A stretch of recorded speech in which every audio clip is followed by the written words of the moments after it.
Historie, historie, historie, historie.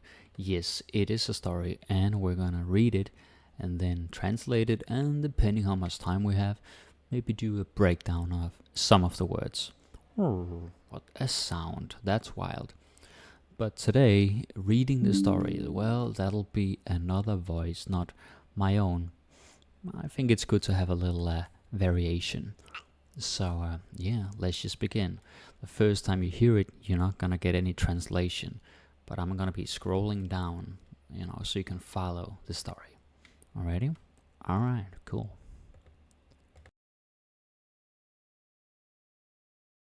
Rumvæsenet viser mig, hvordan man flyver rumskibet, og jeg flyver afsted. Rejsen er lang, men det er okay. Tiden går langsomt, en dag ad gangen. Lad os spole tiden lidt frem. Jeg sidder inde i rumskibet, og endelig kan jeg se Titan. Nu er det tid til at lande. Det er overraskende let at lande det her rumskib. Så, nu er det landet. Jeg er spændt. Jeg stiger ud af rumskibet og kigger mig omkring. Titan er et fantastisk sted. Du kan slet ikke forestille dig, hvor vildt det er. Har tilbragt 2 uger i et rumskib, og ja, det var pænt kedeligt. Men nu er jeg her, og det var hele rejsen værd. Tyngdekraften er ikke så stærk på Titan, og det betyder, at jeg kan hoppe rigtig højt. Det kan de indfødte ikke, fordi deres kroppe er vant til tyngdekraften. Det er fascinerende. Jeg beundrer denne smukke planet. Igen, det er næsten ikke til at tro, at jeg står her og trækker vejret på en anden planet. Okay, det er teknisk set en måne og ikke en planet, men det er i grunden lige meget. Nu kigger jeg rundt omkring og kan se en masse lyserøde væsener. Gad vide, hvorfor de alle sammen er lyserøde. Det er lidt mystisk. Så kigger jeg på himlen, men til min store overraskelse er det ikke solen, der fylder mest. Jo, solen skinner stærkt nok til at blænde mig en anelse, men det, der virkelig fanger min opmærksomhed, er planeten Saturn, som Titan drejer rundt om. Det er et fascinerende syn. Synet af Saturn er noget, som jeg aldrig vil glemme. Gad vide, hvad Titans beboeres forhold til Saturn er. De er sikkert vant til den. Så kommer en lille pige, ja, det ligner i hvert fald en pige, hen til mig og siger, hvor kommer du fra? Hun er sød og lidt genert. Jeg svarer hende, jeg kommer fra jorden. Du ved, den blå planet. Hun ligner en, der aldrig har hørt om jorden før. Jorden, den blå planet, er det langt herfra? Nu kan jeg ikke lade være med at grine lidt. Måske ved hun ikke, at der findes andre planeter end hendes egen. Jo, ser du, jorden er en planet, som er meget tættere på solen end Titan her. Det er et dejligt sted at være. Vi har mange have, og vi drikker vand, ikke metan. Hun forstår stadig ikke, hvad det er, jeg står og siger, men jeg må videre, så jeg siger farvel. Det er rigtigt, hvad det lille rumvæsen sagde om metansøer. Hvor er der mange af dem? Gad vide, om man skulle tage sig en dukkert. Nej, jeg må nok hellere lade være. Det kan jo være, at det er i strid med loven. Må opføre mig pænt, nu hvor jeg er gæst. Må udvise lidt respekt. Nu tager jeg min telefon frem og begynder at tage billeder. Jeg tager billeder på livet løs, og hvor end jeg kigger hen, er der fantastiske syn og smukke bygninger. Mange af dem er bygget af guld og platin, så det her er Titan slet ikke dårligt. Det er virkelig et interessant sted. Jeg nyder mit ophold her og går bekymringsfrit rundt og udforsker planeten, men har på fornemmelsen, at nogen holder øje med mig. Håber ikke, det er nogen, som vil mig det ondt. Det er svært at sige. Nå, men jeg er lidt sulten, så må hellere finde noget at spise. Gad vide, hvordan det lille rumvæsen har det på jorden. Fortsættes. Okay, so that was basically the story. This is one chapter. I wrote this story many years ago. It's this alien story. So yeah, pretty cool. Now, if we take a look from the very beginning, I'm gonna translate it, but of course I'm not just gonna give it to you like dung dung dung. Like, I want you to think, so we kind of translate, word by word, at least in pieces. Okay, so what we got rumvæsenet viser mig, hvordan man flyver rumskibet, og jeg flyver afsted. What do you guys think? How would you translate it? Rumvæsen. It's kind of the key word. That is the alien. Right? Rumvæsenet, the alien. Viser mig. What is that? Viser mig. Yeah. He shows me. Shows me, hvordan man flyver rumskibet. Basically, how to flyver, that is fly. Og så rumskib, that is spaceship. Right? How to fly the spaceship.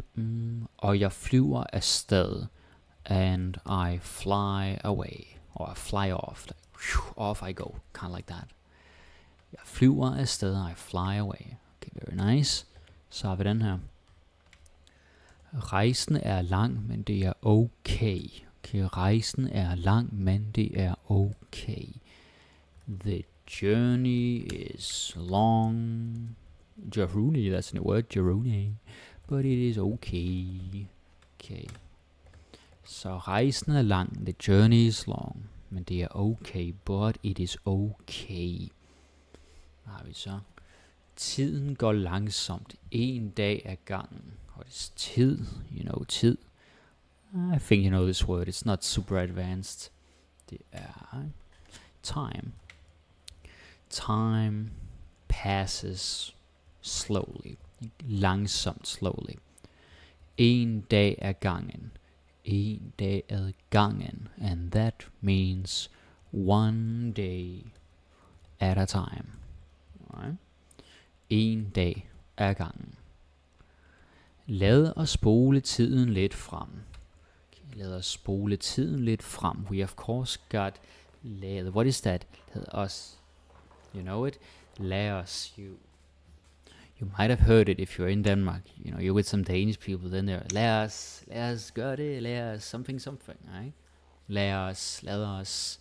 So of course that's let's do something. Let's. Whatever the action is. Let's. Oh yeah. Okay, I'll fix that later. Okay, so let's fast forward time a bit. Lad os spole tiden frem. Right? So a spole is to like, fast forward when it's spole frem. Spole. Jeg sidder inde i rumskibet. What is that? I am sitting inside rumskib. The spaceship. Og endelig kan jeg se Titan. What is endelig? Endelig kan jeg se Titan. Endelig. Finally. And finally, I can see Titan. Super duper. Nu er det tid til at lande. Okay, now it is time to land. That one is like too easy almost. Det er tid til at lande. It's time to land. Hvad har vi så? Det er overraskende let at lande det her rumskib. Det er overraskende let at lande det her rumskib. What do you think? Overraskende let. Well, it is surprisingly easy. Overraskende, surprisingly. Overraskende let, surprisingly easy to land. At lande det her rumskib. This spaceship. Very nice. Så har vi den. Så nu er det landet. Jeg er spændt. Now this it's because it's talesprog, and it's spoken Danish. So you wouldn't normally see it in a text, but you see it here because it's a monologue. He's thinking to himself, but you won't see this kind of like and then like no. You won't see it in some official papers, not in Denmark now. Nu er det landet. So there. Now it has landed. Jeg er spændt. What is that, guys? Jeg er spændt. You know it? Jeg er spændt op til lige. I am excited. Jeg er spændt. I'm excited. Ja, okay, cool.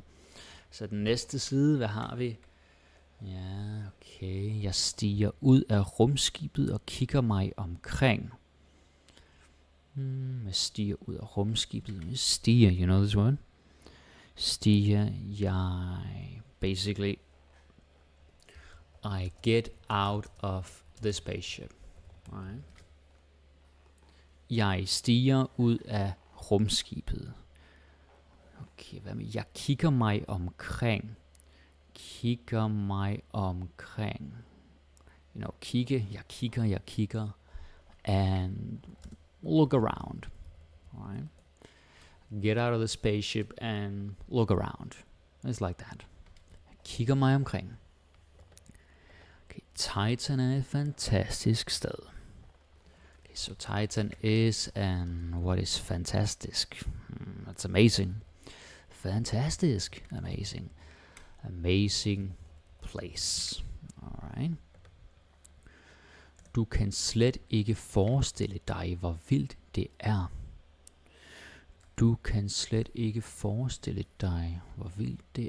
Okay, so you cannot at all. Right? Du kan slet ikke. You cannot do this at all. It's like impossible. What is forestille dig? Du kan slet ikke forestille dig. Imagine. Right? At forestille sig, to imagine, and here's die because it's second person. Right? It's kind of intimate, talking to like one person. Du kan slet ikke forestille dig. Can't imagine. Hvor vildt det er. How wild it is. I'll talk about. There's no comma here. So it's English, not Danish. I'll revisit this later because it's quite important. Wild, crazy. We'll get to it later. Okay. Har tilbragt 2 uger i et rumskib.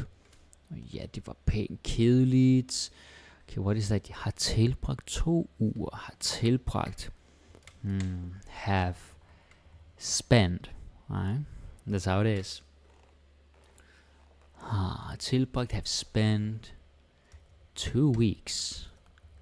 2 weeks in a spaceship. Ja, det var pænt kedeligt. What is that? Pænt kedeligt. Pretty boring. Det var pænt kedeligt. It's pretty boring. Det var pænt kedeligt. Men nu er jeg her, og det var hele rejsen værd. Men nu er jeg her, og det var hele rejsen værd. But now I am here. What is that? Det var hele rejsen værd. And it was worth the whole journey. Was that a clunky translation? Maybe. But basically, it was totally worth the journey. Hele rejsen, the whole journey. It was not a waste. Og det var hele rejsen værd. Tyngdekraften er ikke så stærk på Titan, og det betyder, at jeg kan hoppe rigtig højt. What do you say? Tyngdekraften, og this is a hard word, at least for some people. It's gravity. Tyngdekraften, gravity, er ikke så stærk på Titan, er ikke så stærk. Is not so strong on Titan, okay. Og det betyder, and that means, at jeg kan hoppe rigtig højt. At jeg kan hoppe rigtig højt. That I can jump, or hop, whichever, really high. Ja, fantastisk. Sådan. Og det betyder, at jeg kan hoppe rigtig højt. Hvad så? Det kan de indfødte ikke, fordi deres kroppe er vant til tyngdekraften. Det kan de indfødte ikke, fordi deres kroppe er vant til tyngdekraften. So, we got some hard words, well, at least one hard word here. De indfødte. The natives. De indfødte cannot, fordi deres kroppe. Because their bodies, what is vant til? Vant are used to. Så er vant til, used to. The gravity, er vant til tyngdekraften. Super, very nice. Okay, we'll move this to the next page. Alright, cool. Lad os se. Det er fascinerende. Jeg beundrer denne smukke planet. Det er fascinerende. Jeg beundrer denne smukke planet. It is fascinating. Jeg beundrer. Guys, what is that? Beundrer. It's a nice, quite positive verb. Jeg beundrer. I admire. Jeg beundrer this beautiful planet, because that part is pretty easy. Jeg beundrer denne smukke planet. Admire this beautiful planet. Okay, super. Igen, det er næsten ikke til at tro, at jeg står her og trækker vejret på en anden planet. Okay, det er næsten ikke til at tro, at jeg står her og trækker vejret på en anden planet. What do you say? Okay, so we got this igen, which is basically same as again. Right? It's referring to something that's been brought up earlier, right? And it has, because he's just like, wow, amazed by this. So, going back to something you already talked about. Det er næsten ikke til at tro. It almost cannot be believed. Right? You could also say it's unbelievable. Ikke næsten ikke, almost can't. Næsten ikke til at tro, at jeg står her og trækker vejret. That I'm standing here. What is trækker vejret? Standing here. Say breathing. Right? At trække vejret. To breathe. Jeg trækker vejret. I'm breathing. Yeah, you pull the weather. Trække is pull. Vejr is weather. So you pull the weather inside your lungs. Trækker vejret on another planet. Nej, på en anden planet. Very nice. Okay, hvad har vi så? Så har vi... Okay, det er teknisk set en måne og ikke en planet. Det er teknisk set en måne og ikke en planet. What do you say? So, okay, it is technically. So teknisk set is technically, like in the technical sense, sort of with technical eyes or with that perspective. Teknisk set is technically a moon. Men måne er moon, og ikke en planet, and not a planet. Men det er i grunden lige meget. Men det er i grunden lige meget. What is that?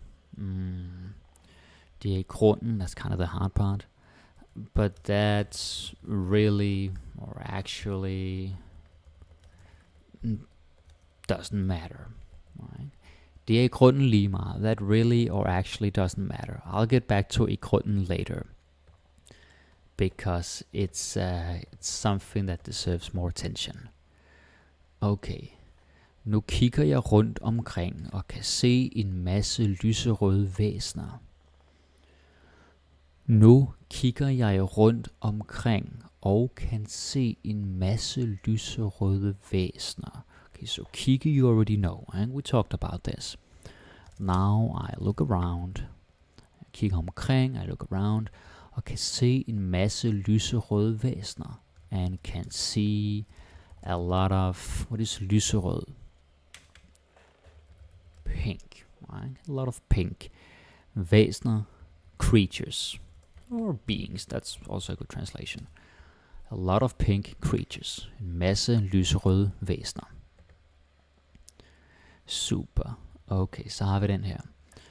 Gad vide, hvorfor de alle sammen er lyserøde. Gad vide, hvorfor de alle sammen er lyserøde. So gad vide is definitely something I talked about before. You might know it. I wonder. Gad vide, hvorfor. I wonder why. De alle sammen er lyserøde. Why they all are pink. It's not really a question. Don't be confused just because there's hvorfor. It's a statement. Like he's thinking to himself, I wonder why they're all pink. Hvorfor de alle sammen er lyserøde. I almost kissed the microphone. I don't know if you guys could hear it. Det er lidt mystisk.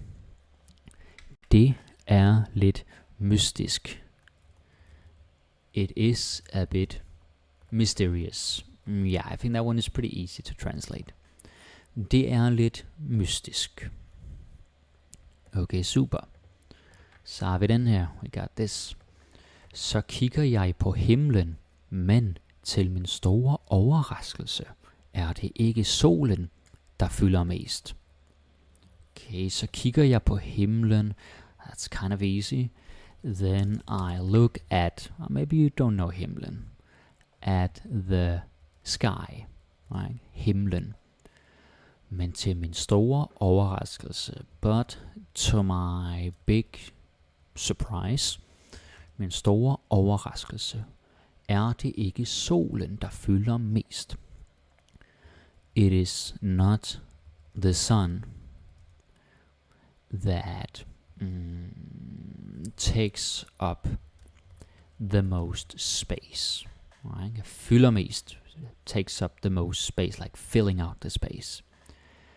Er det ikke solen, der fylder mest? Hvad så? Jo, solen skinner stærkt nok til at blænde mig i en anelse. Jo, solen skinner stærkt nok til at blænde mig i en anelse. Yeah, the sun is shining strongly enough. Is that weird English? I don't know, it's fine. Okay, to blind me, what is anelse? En anelse. A little bit, right? Like a tiny bit. En lille smule, en anelse. A little bit. Blænde mig. Blind me. Men det, der virkelig fanger min opmærksomhed, er planeten Saturn, som Titan drejer rundt om. Men det, der virkelig fanger min opmærksomhed, er planeten Saturn, som Titan drejer rundt om. But the thing Det der, the thing that, det der really, what is fanger, guys? You know this one? Fanger. Fanger, that really captures or catches, right? Captures or catches. What is opmærksomhed, that is attention, right? Fanger min opmærksomhed, captures or catches my attention, is the planet Saturn. Very nice. Okay, som Titan drejer rundt om. That Titan is, and you can guess it from context, I'm sure, orbiting, or spinning around. Drejer rundt om, orbiting. Super. Det er et fascinerende syn. Det er et fascinerende syn. Okay, so what is that? It is a fascinating sight, right? Syn is sight or vision. Det er et fascinerende syn. Synet af Saturn er noget, som jeg aldrig vil glemme. The sight of Saturn is something that I will, what is aldrig vil glemme? Som jeg aldrig vil glemme. That I will never forget. Right? Synet af Saturn er noget, som jeg aldrig vil glemme. Very nice. Gad vide, hvad Titans beboers forhold til Saturn er. Gad vide, hvad Titans beboers forhold til Saturn er. Again, gad vide, I wonder. Hvad Titans beboere, what Titans, where's my apostrophe? No. Anyway, this will do. Inhabitants, right? Inhabitants, there it is. What is forhold? That is relationship. Så hvad er deres forhold? What is their relationship? Ja, præcis. Okay, de er sikkert vant til den. De er sikkert vant til den. What is that? De er sikkert. They are probably. What is vant til? We already talked about that. They're used to it. De er sikkert vant til den. Okay, så har vi den her. The next page. Så kommer en lille pige, ja, det ligner i hvert fald en pige, hen til mig og siger. Så kommer en lille pige, ja, det ligner i hvert fald en pige, hen til mig og siger. Then comes, lille pige, I think you know. Little girl. En lille pige. Ja, det ligner i hvert fald. What is that? Det ligner i hvert fald en pige. It looks like. Det ligner. It looks like a girl. I hvert fald. That is.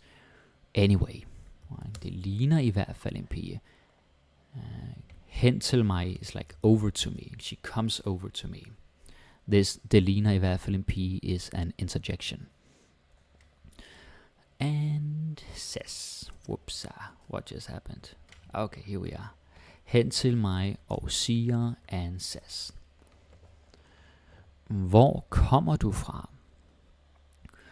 Hvor kommer du fra? What's that? You know what this is, I don't need to drag it out. Where do you come from? Right? Hvor kommer du fra?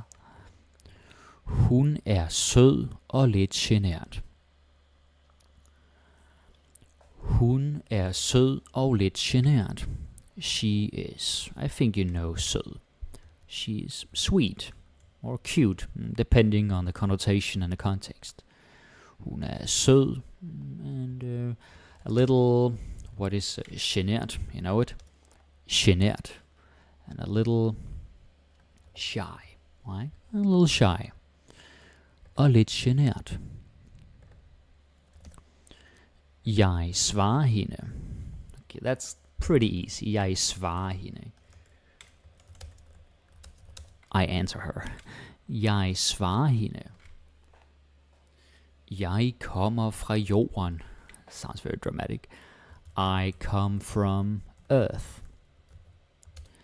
Jeg kommer fra jorden. Du ved, den blå planet. You know, what is den blå planet? The blue planet, of course. Du ved, den blå planet. Hun ligner en, der aldrig har hørt om jorden før. Now there it is again, ligner, but you already know it. So, hun ligner en. She looks like. She looks like someone. Hun ligner en, der aldrig har hørt om jorden før. Der aldrig har hørt. Who has never heard of Earth before. She's never heard about it. Hun ligner en, der aldrig har hørt om jorden før. Super. Jorden, den blå planet, er det langt herfra? Jorden, den blå planet, er det langt herfra? Earth. Okay. The blue planet. Er det langt herfra? That means, is that far from here? Er det langt herfra? Er det langt herfra? Det er det.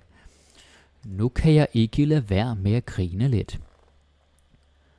Nu kan jeg ikke lade være med at grine lidt. Now I cannot help but laugh a bit. Jeg kan ikke lade være med at grine lidt. I cannot help but laugh a little bit. Jeg kan ikke lade være med at grine lidt. Måske ved hun ikke, at der findes andre planeter end hendes egen. Måske ved hun ikke. Maybe she doesn't know, at der findes andre planeter end hendes egen. What is that? That's yeah, in English you would say it with a different word order, but that other planets beside her own exists, right? Like literally that there exists, that there is, right? So that there is, or that there are, at der findes andre planeter end hendes egen. Okay. Jo, ser du, jorden er en planet, som er meget tættere på solen end Titan her. What's that? Jo, ser du. Yeah, you see. Jo, ser du. Because he's gonna explain stuff. Jorden er en planet. Earth is a planet. Yeah. Som er meget tættere på solen end Titan her. That is much, what is tættere på? Tættere. That is much closer to the sun than Titan here. Yeah, that's kind of weird English. I guess you should take out that here, but Titan here, that's because it's like here, this is Titan, we're on Titan. We would also say jorden here. So yeah. Okay, much closer, meget tættere. Det er et dejligt sted at være. Vi har mange have. Funny advertising. Det er et dejligt sted at være. Vi har mange have. It is a nice place to be. Et dejligt sted at være. Vi har mange have. What do you think? Mange have. We have many oceans. Right? Have. Vi har mange have. We have many oceans. Og vi drikker vand, ikke metan. Og vi drikker vand, ikke metan. What is that? Vi drikker vand, ikke metan. I mean, of course it's it's pretty easy. Just give me a second here. Alright, cool. So,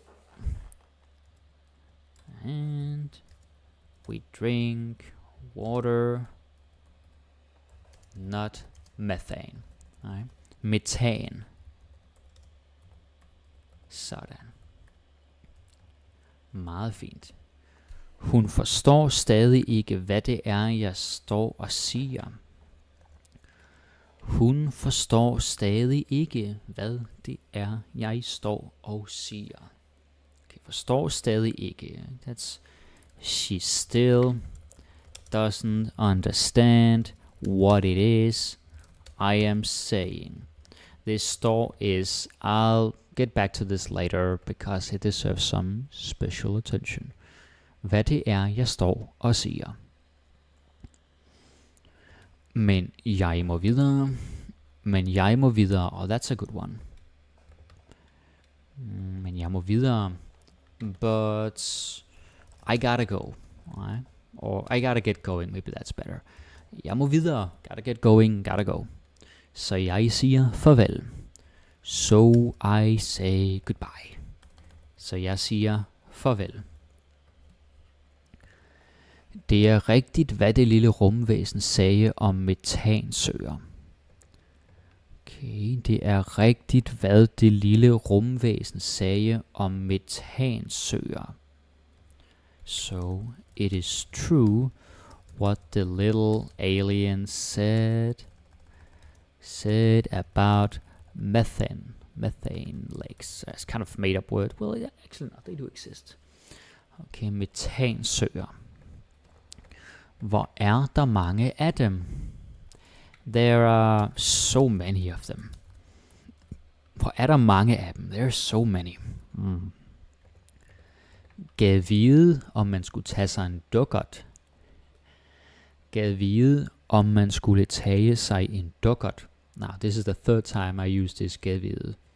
That's a trend. That's a tendency. I wonder if one, he means I, skulle tage sig en dukkert. What is that? Om man skulle tage sig en dukkert. Should take a swim, like or dive. It's closer to diving, but he means like take a little swim, like just get in the water. At tage en dukkert, okay. Nej, jeg må nok hellere lade være. Jeg må nok hellere lade være. No, maybe you know it. I better not. Jeg må nok hellere lade være. Jeg må nok hellere lade være. I better not do that. Det kan jo være, at det er i strid med loven. Og loven. You say it in two ways. Det kan jo være, at det er i strid med loven. Det kan jo være. It could be, like it might be. It could be, at det er i strid med loven. What do you think, guys? Det er i strid med loven.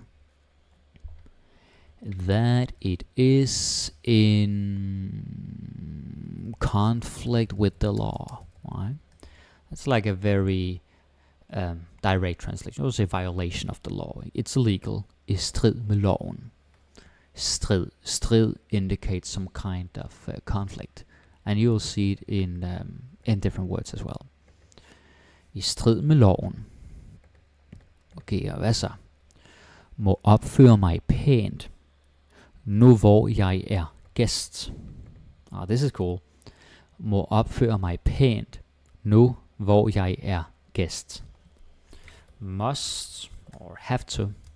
What is opføre mig pænt? What do you think? Opføre sig pænt. Right? To take the infinitive at opføre sig pænt. Behave or act. Have to behave. Must have to behave or act nice. Like proper. You're decent. You're polite. All that. Okay, behave or act nice. Nu hvor jeg er gæst. Now that I am a guest. Right? Nu hvor jeg er gæst. Må udvise lidt respekt. Må udvise lidt respekt. What is udvise? It's similar to vise.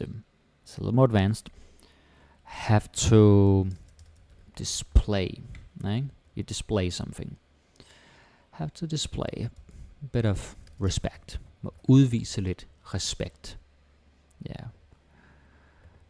Det er fint. Hvad så? Nu tager jeg min telefon frem og begynder at tage billeder. Nu tager jeg min telefon frem og begynder at tage billeder. Okay, så telefon, that's easy.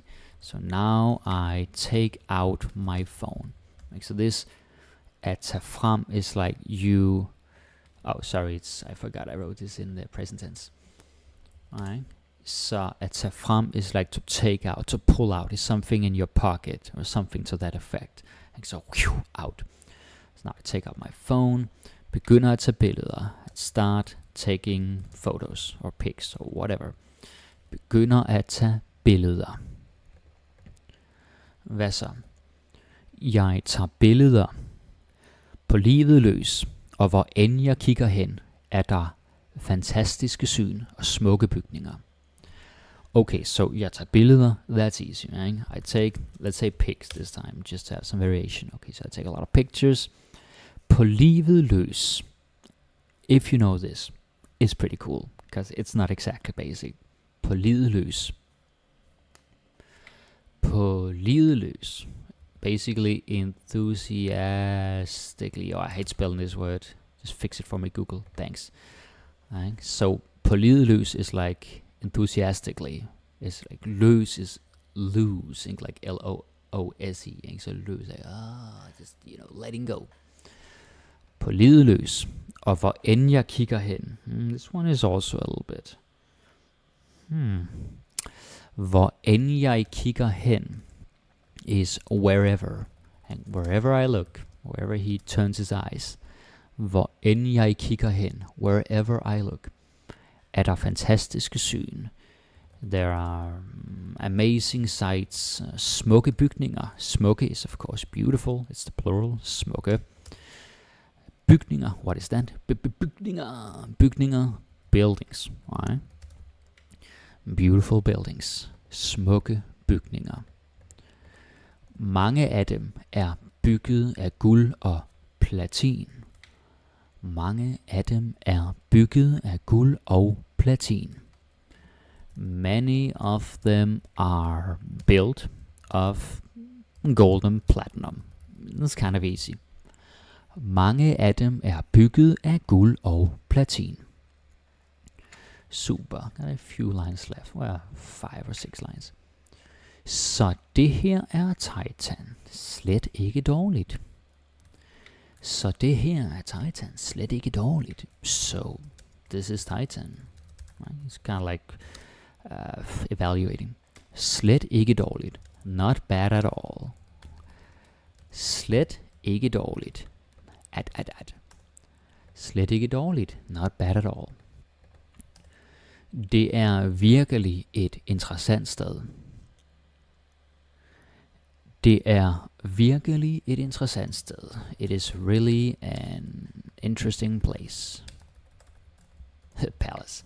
Interessant sted. Jeg nyder mit ophold her og går bekymringsfrit rundt og udforsker planeten. Ophold. If you've been to Denmark before, like you visited, you might remember this word. Ophold. I am enjoying. Jeg nyder. I'm enjoying. Ophold is stay. Right? Like you're staying in a place as a visitor, usually. Mit ophold. I'm enjoying my stay. Og går bekymringsfrit rundt. Og bekymringsfrit. And walk around carefree. Right? Like without a care. Without a worry. Bekymring is worry or concern, so free of worries. Bekymringsfrit rundt. Walk around carefully. Og udforsker planeten. Exploring the planet. Udforsker. I keep saying it's planet, but of course it's not. It's a moon. But yeah, it's just easier to say that for some reason. Planeten, the planet. Men har på fornemmelsen, at nogen holder øje med mig. men har på fornemmelsen, at nogen holder øje med mig. This I have definitely talked about before. But I have a feeling, premonition, hunch, men jeg har på fornemmelsen, I have a feeling, at nogen holder øje med mig. What do you think? That someone is watching me. Someone is watching me. Nogen holder øje med mig. Someone is watching me. Not in a good way. Håber ikke, det er nogen, som vil mig det ondt. Håber ikke, det er nogen, som vil mig det ondt. Hoping, or hope, that it isn't someone who, what is vil mig det ondt? Nogen, som vil mig det ondt. What do you think? Who wants to harm, hurt, injure. Probably not injure, this is not a sports match. Who wants to harm me. Like they want something bad to happen to me. Håber ikke, det er nogen, som vil mig det ondt. Det er svært at sige. Det er svært at sige. You will have to write that. It is hard, difficult. It's hard to say, it's hard to tell. We don't know. Det er svært at sige. Det er svært at sige, det er det. Nå, men jeg er lidt sulten, så må hellere finde noget at spise. Nå, men jeg er lidt sulten, så må hellere finde noget at spise. Yes. So, yeah, jeg er lidt sulten. Oh, well, where's my, there it is. But I'm a little hungry. Så må hellere finde noget at spise. So I better find something to eat. Like we had this earlier. Må hellere, I better. Jeg må hellere finde noget at spise. Better find something to eat. Gad vide, hvordan det lille rumvæsen har det på jorden. Gad vide, hvordan det lille rumvæsen har det på jorden. This is the fourth time I'm getting tired of this gad vide. Goddamn. I wonder how the little alien is doing on Earth. Don't really have to put a question mark. I just did that. Fortsættes. Dun, dun, dun. To be continued. Right. And it is fortsættes to be continued because this is like the third or fourth chapter. I can't remember actually.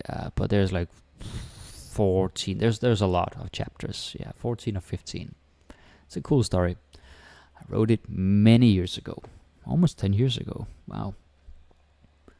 So, some of the words they deserve more attention because they are easy to misunderstand. You know, you might use them incorrectly, and also just because it can be fascinating to break down some of these words.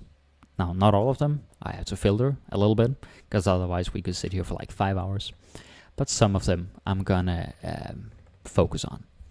So, rumvæsen is alien. Why is that? Because rum is space and væsen is creature.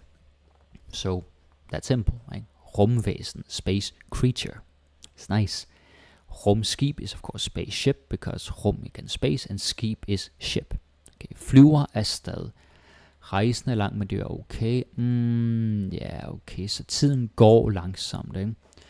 If you're talking about time, you should remember går, at gå in the infinitive. Så tiden går, time is passing. Right? Tiden går, that is like the standard way. And why is it langsomt? Why is it not langsom? Why is there T? Why did I do that?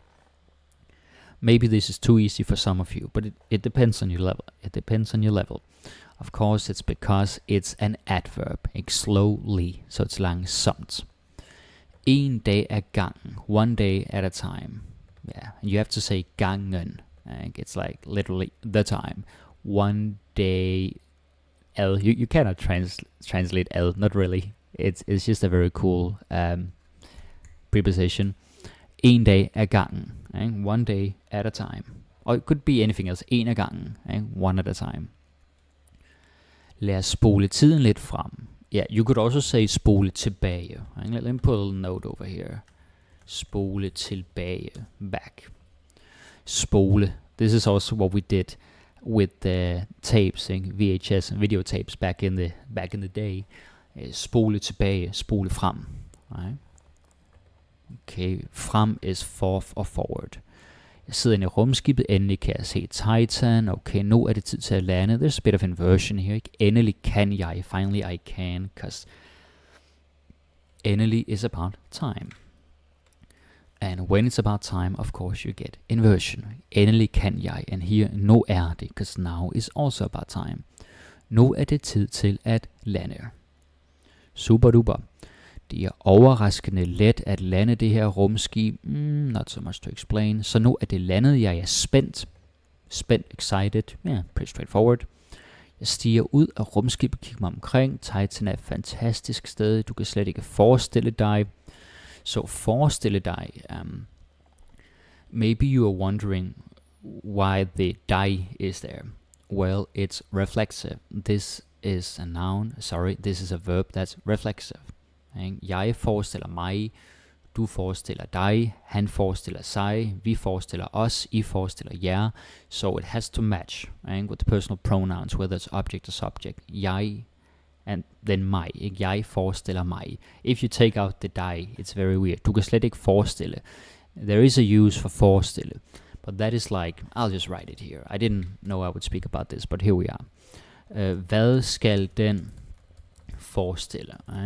So that means, there's no mistake, Google is wrong. Hvad skal den forestille is, what is that supposed to look like? The good example would be, you are drawing something. Something out of your imagination, but it's supposed to look like something that does exist. So then someone might say, what's it supposed to look like? Hvad skal den forestille? Yeah, so that. It's not the only use, but it's very popular use. Okay, cool. Hvor vildt? Yeah, so vildt is wild. It is vild, like wild, like you're acting wild, like wild animal, or being loud. But it's also crazy, just like overwhelming, like, det er vildt det her. Now younger people tend to say it more. I don't think I hear so many people who are like 60 years old, say, det er vildt. But yeah, young people do tend to say it. Det er vildt, right? Hvor vildt det er. So it's just like overwhelming, wild. More than you expected. More than what is normal. Har tilbragt 2 uger i et rumskib. Det var pænt kedeligt. Pænt kedeligt is nice. Because, yeah, kedeligt is of course boring. And pænt is like pretty. On its own, pænt is also like pretty. Like, det er pænt. That's nice. That's pretty. Right? At tale pænt. To talk nice. Like, not to swear a whole lot and to be decent. All that kind of stuff. Pænt kedeligt. If you can use this, right, to kind of downplay, like something is really boring, but you don't want to say, det var meget kedeligt, det var så kedeligt, det var super kedeligt. Try not to say that, because it's very plain. If you say pænt kedeligt to a Danish person, they will know that you are learning the language, because this is not something you would normally see in a textbook. Pænt kedeligt. It's very colloquial. This is something that a Danish person would say to another Danish person. Så ja, det var pænt kedeligt. Okay, fortsætter. Nu er jeg. Det var hele rejsen værd. Yeah, I guess I can briefly talk about værd, because it's, we also have the words værd and anymore. It's all I can think of right now. So this is værd, worth. Hvad er værd? What's it worth? And værd, they're all pronounced the same. Værd, this one. V-E-R. That's be, like vær glad, be happy. In the imperative, the command form, you are telling them to do something. Vær sød, be nice. And vær, the third one, is of course weather. And many people, they see this word, or rather when they see this form, like vejret, the weather, then they say like vejret or something. And it sounds a bit German when I say it. But don't do that, right? Still vær. I know that there's a J. Doesn't make sense. But even if it doesn't make sense, you gotta learn it, right? Vær. Super. Okay. Så har vi Hver, the last one. So this is like each or every. Right? Hver dag, every day. So pronunciation is the same, but it's 4 different words. I don't know if that makes you feel better about the Danish language, but you gotta know it. You gotta know the difference. Okay, tyngdekraften. Yeah, this is worth talking about. So tyngde is like, well, its own gravity, or just, well, tyngde is like pull, like tyngde, but it's not so common that you see it on its own. It's usually in this word, tyngdekraft. Again, kraft means power or force. Tyngdekraften, like, so the force that pulls you down. Tyngde, yeah, something is heavy. That's basically what it suggests. Ikke så stærkt, det betyder at hoppe, det kan de indfødte. Yeah, so, this text, I wrote it back in 2015, end of 2015, early 2016, it's almost a decade ago. De indfødte is like the natives. It's a word that I think it's actually falling out of fashion a little bit, but I just left it in there because I could make a comment on how the language is evolving. It's like inborn, like they're born in this place, so infødt. But we don't use it so much nowadays because it sounds a bit, what's a nice word for it? It sounds not so considerate to other cultures, right? But yeah, it is a word that used to be used a lot. Right? Like watch Pocahontas, you kind of get the image.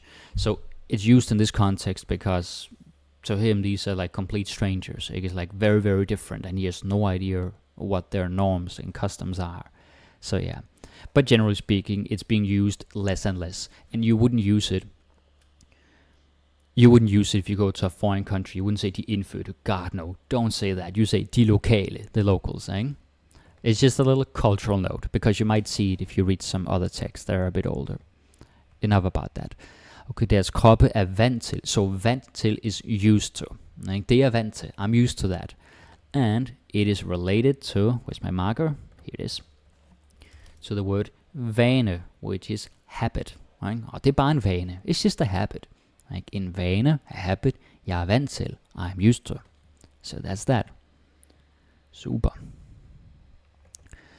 Det er fascinerende. Jeg beundrer. Okay, jeg beundrer. Jeg admire, but not so much to say. But beundrer is also admirer, like the noun. En hemmelig beundrer, a secret admirer. So yeah, it's both, but pronounced the same. Jeg beundrer. Jeg beundrer din beundrer. I admire your admirer. That makes no sense. But grammatically, you could say it. Denne smukke planet, okay, jeg står her og trækker vejret. Yeah, I kind of mentioned that earlier. Jeg kan trække vejret. To breathe, you're pulling in the weather. There are other words for it as well, but trække vejret is like the go-to word for breathing. Trække vejret. Okay, det er teknisk set en måne. Ja, teknisk set. Det er i grunden. Okay, so i grunden is like, how should I say it? So grund means like ground, or reason. So if you really take a closer look, or deep dive, if you dig, if you really look at it closely, it doesn't matter. You might have some surface level concerns or some superficial thoughts, but at the end of the day, it doesn't matter. I grunden. So really, actually, in actuality, it doesn't matter. Det er lige meget. And yes, a quick note on lige meget, even though I talked about it before. Lige meget is doesn't matter, because lige means equal, straight, and meget is much. So it's the same. Lige meget, equally much, it's the same, no difference. Det er lige meget, doesn't matter. Alright. Nu kigger jeg rundt omkring, okay, look around, kan se en masse lyserøde væsner. Ja, lyserød is of course pink, because rød is red, and lys is light or bright. Yeah, it's not very deep. Gad vide hvorfor. I used gad vide a lot back then. Now it's kind of annoying to read, to be honest. Okay, hvorfor de er alle sammen lyserøde, så kigger jeg på himlen. Okay, so himlen is the sky. He looks up at the sky like, wow, amazing. But himlen is also heaven. I feel like I talked about this just 1 or 2 weeks ago. Anyway, if you're in heaven, if you've been a good boy, like Kenny from South Park, then you would say, I himlen. Yeah, I himlen. But when it's the sky, then it's på himlen, because it's flat. Well, it's not flat, but it looks like that. So, til min store overraskelse er det ikke solen, der fylder mest. Så fylde is to fill. Right? Der fylder mest. This is kind of good because you can also use it with like a burrito or something, any food that you have to like fill or stuff rather. And you say noget fyld, like it's fill or filling. And fylde could also be someone who takes up a lot of space. So, you're sitting there on the couch and maybe it's not like super big and your friend or husband, whoever it might be, they're just taking up so much space. You're like, move your fat ass, what are you doing? Right? Or whatever you say to them. Like, du fylder så meget, du fylder det hele. You're filling all the space, basically. You're taking up all the space. And again, this is something that you won't learn at language school, at sprogskole or lære dansk or whatever, because they don't think it's important and necessary, but it is, and I'm here to tell you. Okay, so det fylder meget, it takes up a lot of space. Ja, fylder. Okay, solen skinner stærkt nok. Ja, it's super stærk, strong, blænde mig. Yeah, I can talk about this because you have another word which is blind. I got blinde. Now this is the adjective. Right? Blinde is the verb. To be blinded, like the sun or whatever. Right? Usually that's a temporary thing. So yeah, jeg blev blændet. I was blinded. Yeah, and then blind is different spelling, different pronunciation too. That is the adjective. Someone who is really blind. They cannot see. Like, so please know the difference. Okay. No, never mind, I'm good. I confused myself there. Det der virkelig fanger min opmærksomhed. Ja, så fanger is capture or catch. Ikke? Det fanger min opmærksomhed. Yeah, it's clear. I don't have to elaborate. Synet af Saturn er noget, som jeg aldrig vil glemme. Kan vide, hvad er beboer, forhold. Yeah, so forhold is both like relationship but also relation. Right? Forhold, it's a romantic relationship, but it's also your relationship to something. So it's actually the same as in English. Right? Forhold, it's a relationship between two things. De er sikkert vant til den. Now, sikkert literally means surely, like, or sure, depending on the context. But the way it's used is kind of nonchalant, like, yeah, they're probably used to it. Like, he's not giving it much thought. He's just assuming, det er sikkert også rigtigt. That's probably true. Han er sikkert gået hjem. He probably went home. So you're pretty confident, but you're not like, total like, yes, definitely he went home. Right? It's different. Så kommer en lille pige. Det ligner i hvert fald en lille pige. I hvert fald, ikke? Is anyway, or in any case. Ikke? Whoa, what's happening? I hvert fald, ikke? Anyway. Super. Hvor kommer du fra? Hun er sød og lidt genert. Oh yeah, so like a little note on this. Genert is pronounced that way. Like almost like it's a S and J or SY, depending on what language you're coming from. But it is actually pronounced genert. Like we have some words like this one. We also have generøs, or what else? Genere. Gene, yeah, there are some. Like it's not a whole lot, but we do have some, and I suspect it's some kind of French influence. But it is still pretty rare. Okay, generally speaking, if you see something with GE, it's G. Right? It's just this one is an exception. Genert. Right? Jeg svarer hende, jeg kommer fra jorden. Du ved, den blå planet. Okay, that's easy. Ligner en, der aldrig har hørt om jorden før. Den blå planet er langt herfra. Nu kan jeg ikke lade være. Yeah, this one I talked about a million times. Ikke? Jeg kan ikke lade være med. I can't help. I can't resist. I cannot refrain. Jeg kan ikke lade være. Jeg kan ikke lade være med det. I can't help myself.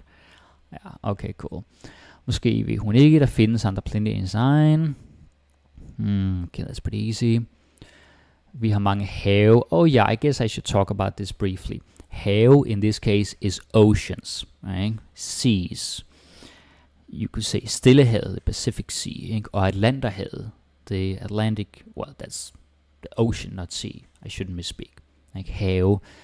So that is the plural because it's it, how, a sea or an ocean. Have is of course also at have, to have, although usually we'll pronounce it at hay. It's also garden or yard. Ikke? Jeg har en stor have. I have a big yard, a big garden. But you know, it is the context. Right? Is it singular or is it plural? This is obviously plural. Mange have, many oceans. Super duper. Og vi drikker vand, ikke metan. Hun forstår stadig, hvad det er, jeg siger. Okay, ja. Hvad det er, jeg står og siger. So, what is up with this står? He's standing. Yeah, he is standing, but we're not so focused on that. In Danish, we use any kind of motion or lack of motion verbs instead of, how should you say this, or rather to express that it's present continuous, right? Like it's happening right now. So in English you would say I am saying, right? You wouldn't say what it is I say. That would be weird English. You would say the same in Spanish, like estoy diciendo or whatever. So in Danish we don't have that. Like, and I see this sometimes, like learners, they will say hvad det er jeg er siger, like I am saying jeg er sigende, like they will try to do it like that, but it's wrong. Okay, we don't do that. So you would say something like jeg står, ikke? Og jeg sidder, ikke? I stand, I sit, eller jeg går, I'm walking, jeg ligger, ikke? I'm lying down, jeg løber, I'm running. Okay, that's a bit difficult, but generally speaking, ikke? These motion verbs, you put them before the verb, and then it emphasizes that it's happening right now. Yeah, cool. Maybe you know. Maybe you already knew, but now you definitely know. Men jeg må videre, så jeg siger farvel. Okay, that's fine. Det er rigtigt, hvad det lille rumvæsen siger metan. So yeah, so here, this is a callback to earlier in the text. I think this is something about chapter 1 or 2, which I have somewhere else.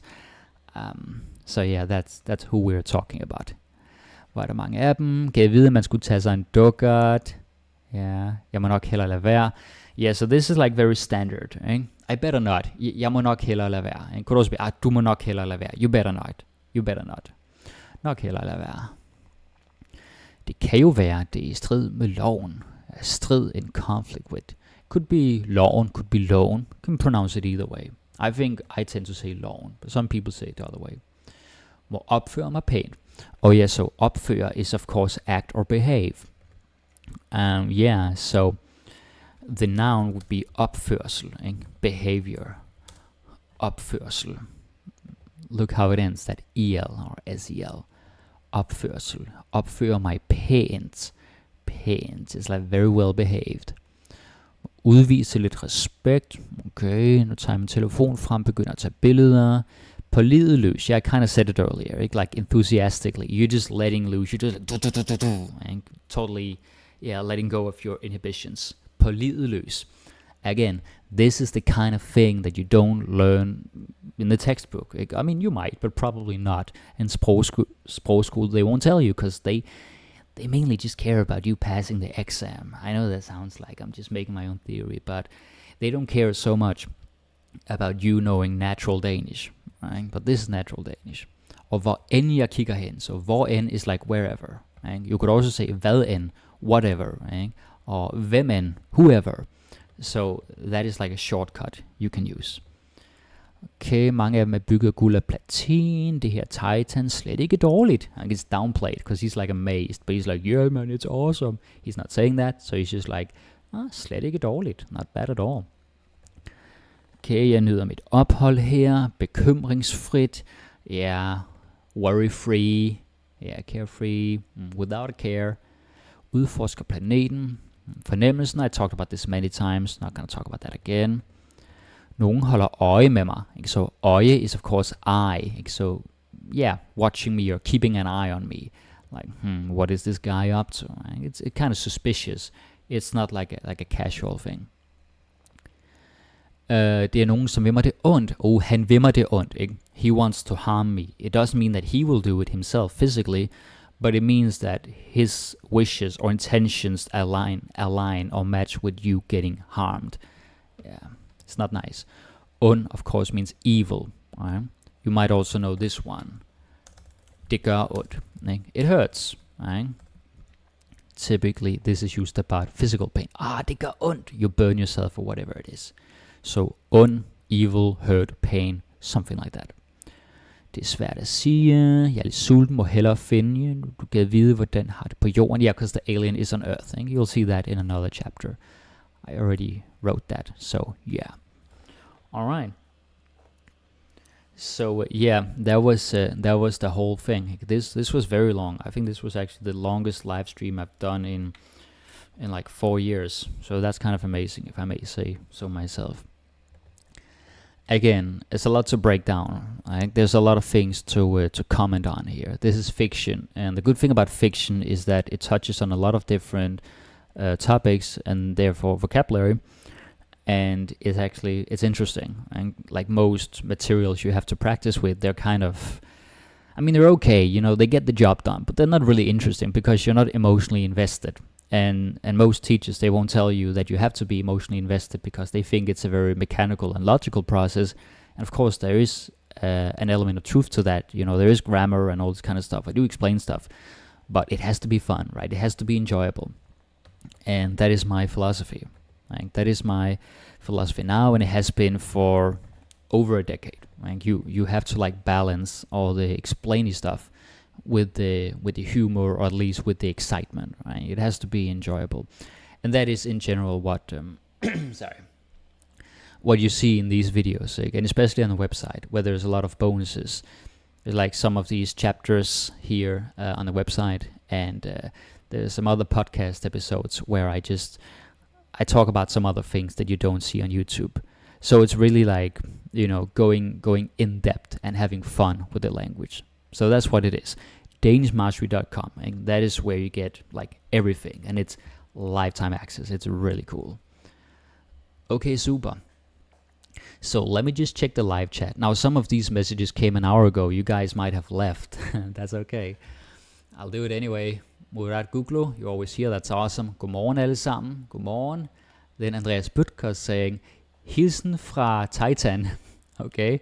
And SRJ saying, godmorgen fra Næstved. Okay, Næstved. Not so far away from where I grew up. Then we got WPS Ping. Godmorgen fra Spanien. Okay, buenos dias. Then you got Gaps. A lot of hearts. I love this channel. That's nice. SRJ saying, I just came to Denmark, but this is the channel I use for my lessons before I start school. Thank you for these lessons. Tusind tak. Sure. Again, Danish is incredibly hard to learn. It was much easier for me to learn Japanese in comparison. Yeah, I don't know. I feel like Japanese is like simple and predictable, but the grammar is like very upside down compared to it's very different from any European language. That's just what I would say. Not that I'm fluent, but yeah, I get the gist of it, and it's a fascinating language. It's really, really hard though. Now, I wish Danish grammar just wasn't so inconsistent. It's not. I'm sorry, guys, if I yell that so into the microphone. So inconsistent. It's so inconsistent. It's actually not. You just need to spend more time doing it. But it depends how long you've been doing it for. Okay, then you guys are talking a bit. How did you get into language school? Gaps is asking. Hang in there. It'll come slowly and you'll understand it. Yeah, it is hard, but it's not like that hard. The grammar is actually not that bad. You'll learn it. I know this is a bit of a generic answer. Some of you might consider it lazy, but if you're watching a lot of videos, like educational videos, but also, sitcoms and news and whatever, and you have some kind of either transcript or subtitles, you can actually learn a whole lot because you just hear it and read it so much that you internalize it. Now, if you have this philosophy that you want to learn it from scratch and you want to like hardcore study the grammar and understand everything, like every single word class, that can be very hard because then you make it super duper technical and you don't feel it so much. But if you're just consuming and absorbing a lot of Danish in general, then it's just going to stay in your head and you don't need to think about why it's correct. You just kind of repeat what you hear. And that advice is maybe not the most popular to give because it's not based on some grammar hack, but just being exposed to a lot of Danish, I mean a lot, like a few hours a day, if possible, if you can do that, is much more powerful than trying to master all the grammar. Grammar is cool and it's very popular because people think it's a shortcut, but I don't really think it's a shortcut. I think it's a tool to help make sense of the language, but it's really not like the main thing that's going to make you fluent. Because I've seen students, who are very hardcore, like who try it with the grammar and it just helps, but the ones who learn the fastest and become fluent, like they are the ones who just consume so much Danish. All right. So what we got, you like living in Denmark? Mohib, godmorgen. Okay, cool. We got Tay or Tay, godmorgen. I'm first time in this channel. Okay, cool. Then we got this Spanish person again. I'm moving to Denmark in 2 months. Hopefully it is easy to find a job without having good Danish. I'm trying my best. Yeah, so, I mean, it's probably better to talk to other foreigners about that than me. But yeah, good luck. I do know that many places you can get the job fine without knowing Danish. I mean, all of my students, they use English at work, almost all of them. So you can do that. The thing is more, if you don't speak Danish, it's hard to make friends, and the culture seems a bit lost on you because you only understand what's translated to you, and the things that are not translated you don't really get. So that's the beauty. You can survive in Denmark without Danish, but it's less fun, and you might find the culture weird, or at least hard to understand. Danmark er et rigtig godt land. Yeah, it is. Velkommen. You go to school now, waiting. Started last week. And then Andreas Bøtger, he's using his imagination. Vidste I der your grammar's a bit off, Andreas, but I get it. So you're basically saying the beer is really bad. Der er tid at flyve tilbage, as you had par påskeøl. Yeah, okay, Easter is kind of soon. Nice, I still waiting. I want to go to school soon. Okay, and then beer. Where do you live in Denmark? I go, okay, talking about exams. You there. Then there's some forestille betyder ikke imagine. It does, but only if it's with sig. Ikke? At forestille sig to imagine. That's what it means. And then Sitinoridia is saying, I miss doing sealing together. Yeah, me too. Sealing is awesome. I love it. And I am saying, hi, tusind tak. Yeah, sure. And WPS Ping again saying, I agree, thank you for the tip. Yeah, sure, that's great. Alright guys, this was super long. It was very, very long. But yeah. So this is a lot of stuff. Right? And I of course recommend you watch all the other videos that are similar to this. Because it's really nice, you have the breakdown where you look at the words like, okay, oh, I see. And it's not like you wake up tomorrow and then you're just fluent or you're super awesome at Danish. And it's not going to happen, while you're watching the video either. But bit by bit, if you keep watching, then at some point it's going to fall into place. It will. I don't know if it's magical, but it's going to happen at some point. And you'll actually be surprised. You're like, oh, somehow I understand more. Like, is it too good to be true? Is it too simple to be true? I don't know, but it's not so complicated. There's a lot of courses out there that'll tell you it's complicated. No, it's not. You just got to consume a lot. Pay attention, sure, to the rules. Yeah, do that. But all in all, it's just about repeating the patterns and repeat what Danish people say. So you got to consume a lot. A lot. You got to do that. Okay, I think that is pretty much it. I'm getting hungry. I want dinner. So I'm gonna take off. Alright guys, thank you so much for watching, and I'll be back soon. Take care.